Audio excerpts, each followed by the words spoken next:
తిరుపతి జిల్లా రేణిగుంటలోని గుత్తువారిపల్లిలో డయేరియా కేసులు పెరగడంతో ప్రజలు ఆందోళనకు గురవుతున్నారు. పలువురు గ్రామస్తులు అస్వస్థతకు గురై బాలాజీ ఆసుపత్రిలో చికిత్స పొందుతున్నారు. శ్రీకాళహస్తి మాజీ ఎమ్మెల్యే బియ్యపు మధుసూదన్ రెడ్డి బాధితులను పరామర్శించారు.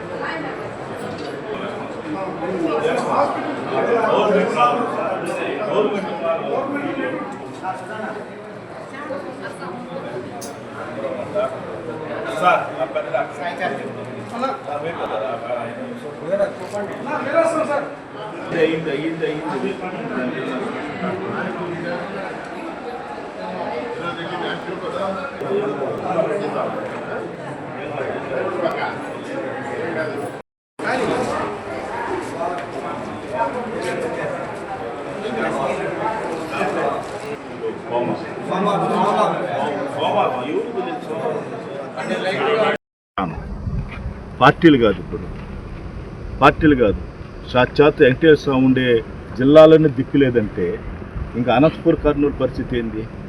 ఇంత డెవలప్ అయిన ఏరియా తిరుపతి అంటే డెవలప్ అయిన ఏరియా.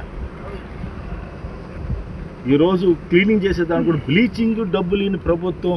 ఆ రోజు ఏం మాట్లాడినట్టు ఎగిరి పడ్డారే. ఇప్పుడు మీరేం చేస్తున్నారు? మీ ఆఫీసులో ఎందుకు పోయి విలేజ్లో చెక్ చేయలేదు? ఇంతమంది హాస్పిటల్లో దాదాపు 40 మంది జాయిన్ అయ్యి ఉన్నారు. చాలా మంది కూడా ఇంకా సీరియస్ కూడా ఉంది. ఇంకా కూడా ఉండారంట హాస్పిటల్. ఇంటికాడ కూడా ఇంకా తీసుకొని వస్తూ ఉండారు. ఇంతవరకు ఆఫీసుల్లో వచ్చి కనీసం ఆడ చిన్న ఆఫీసులో చెక్ చేసుకొని పోతున్నారు. కానీ ఈ జిల్లాలో ఉన్న ప్రముఖమైన అధికారులు, స్టేట్లో ఉండే అధికారులు కూడా దీని మీద స్పందించడం లేదు. ఎందుకని? ఏమన్నా 10 మంది చనిపోతే సీరియస్ తీసుకుంటారా? ఏంటి గవర్నమెంట్ పరిస్థితి?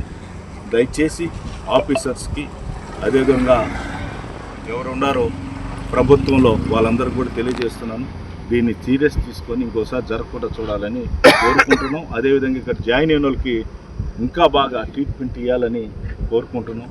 వాళ్ళకి ఏ ప్రాబ్లం లేకుండా చూడాలని మరొకసారి రిక్వెస్ట్ చేస్తున్నాం. నమస్తే.